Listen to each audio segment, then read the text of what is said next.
In this video, we are going to go over how we actually use factoring in the real world to solve problems. So we've learned how to factor, now we're actually going to apply it to learn what is the point of actually factoring, why even bother with it. Before I get into it, I do want to say what I've noticed is that lately some students have watched just a small part of the video and think that they get it. Remember, when I give examples of many different types.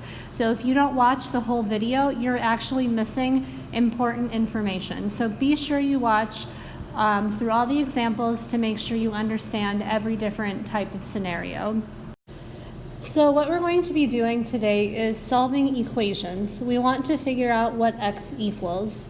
So looking at this example here, x squared plus 5x plus 6 equals 0. We could try to solve this equation in a similar manner of what we've learned in the past when we solve linear equations. But the problem now is we still have two x's and we cannot combine these since this is an x squared and this one doesn't have an x squared.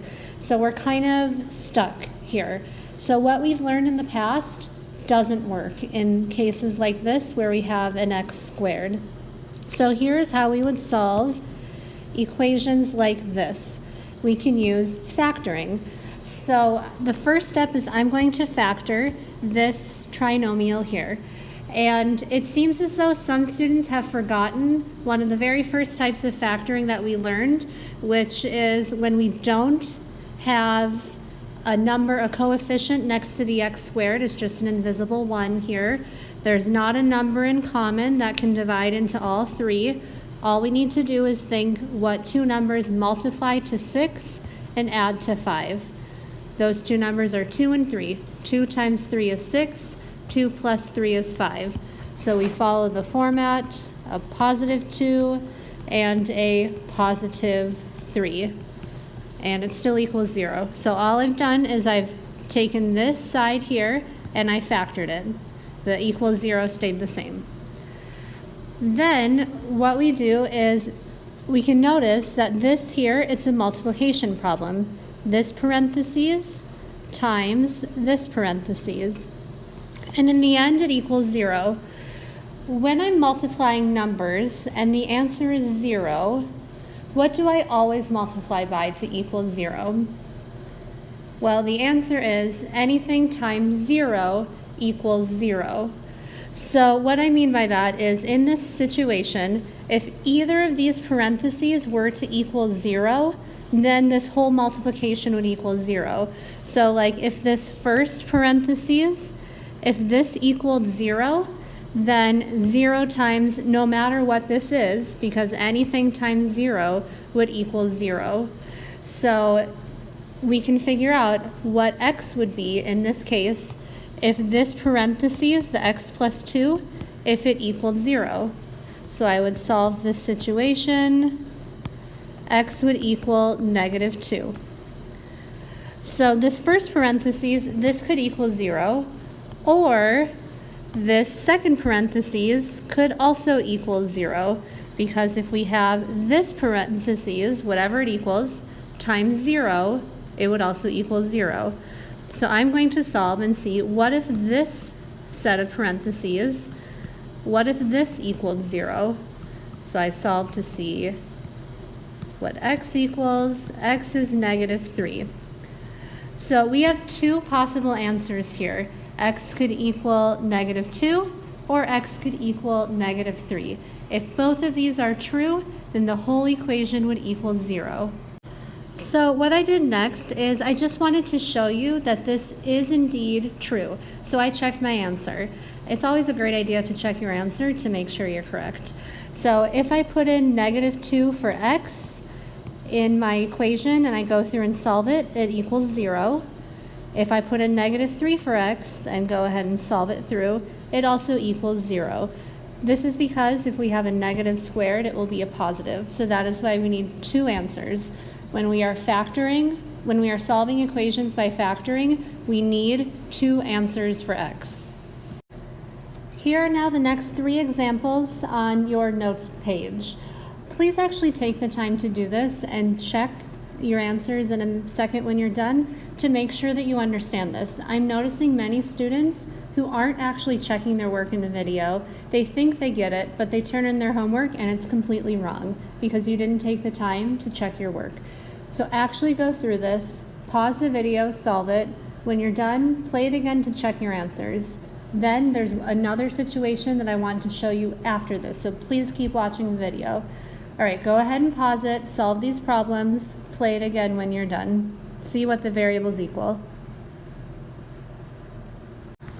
Okay, here are the answers you should have gotten. Some quick notes on this. The first one, it's already factored for us, so we actually didn't have to change this at all. Just solve each parentheses. If they equaled 0, what would D be in this case? And what would D be in this case? So you should have D equals -3 and D equals 5. You need both. The second one, we need to first factor this. This is not factored yet. So it'd be y minus 6, y plus 3, since -6 times 3 is -18, -6 plus 3 is -3y. So we'll solve if this parentheses equaled 0, y would be 6. If this parentheses equaled 0, y would be -3. You need both. The third one, so it doesn't factor into two binomials like the ones above, but there is a 3 in common. 24 and 15 can be divided by 3, and they both have a p, so you can factor out a p as well, a 3 and a p. We'd be left with 8p minus 5.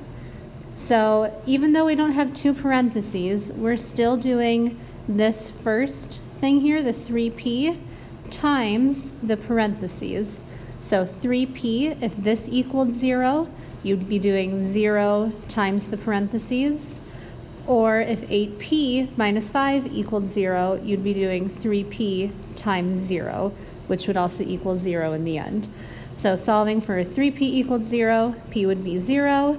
And if this parentheses equaled 0, p would be 5/8.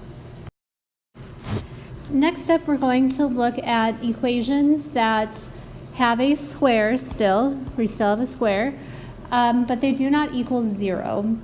So when we were looking at the problems before, it was really nice when the answer equaled 0 because we knew that at least one of the factors or one of the parentheses needed to be 0. So that way we were doing 0 times something to equal 0. If we have a situation like this where it does not equal 0, we first need to rearrange things a little bit to make it equal 0, so that way we can use that zero product property where anything times 0 equals 0.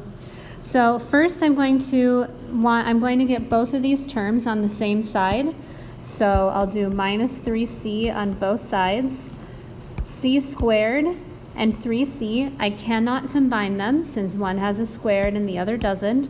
So I have to leave it as c squared minus 3c. These would cancel, so I'd be left with equals 0. Now I have my equation equals 0, so now I can factor and use that zero product property that we were using earlier. So in common in both of these is a c, then I'd be left with c minus 3 equals 0. So this first factor could equal 0, and there's actually nothing to solve here. C could just be 0. Or c minus 3 could equal 0. So in this case, c would equal 3. So these are the two possible answers that we could get. A common question that I get on this is, couldn't I just do this? Divide both sides by c, then we'd have c equals 3. Well, if you do it that way, you're actually missing one of the possible answers. You'd only be getting one out of the two answers. You wouldn't get this one here. So it's really important that if we have a variable squared, we're using the factoring method to solve it. Because when we have numbers squared, it means we're going to have two possible answers.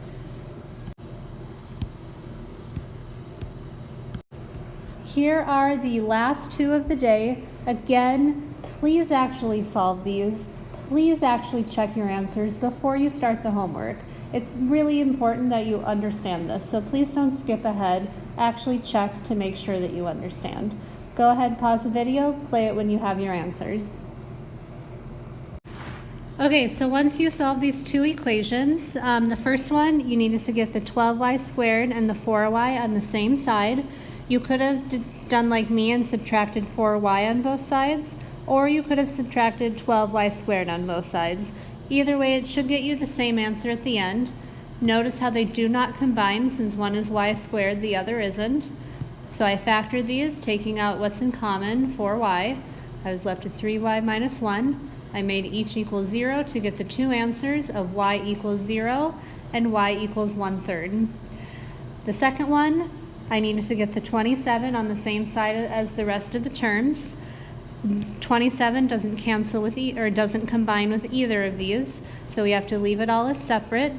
Factor it like this, set each one equal to 0 to get x equals -9 and x equals +3. So now this is the end of the video, so now you can work on the homework practice problems. If you have any questions about how I got any of these answers, please let me know and I'm happy to help.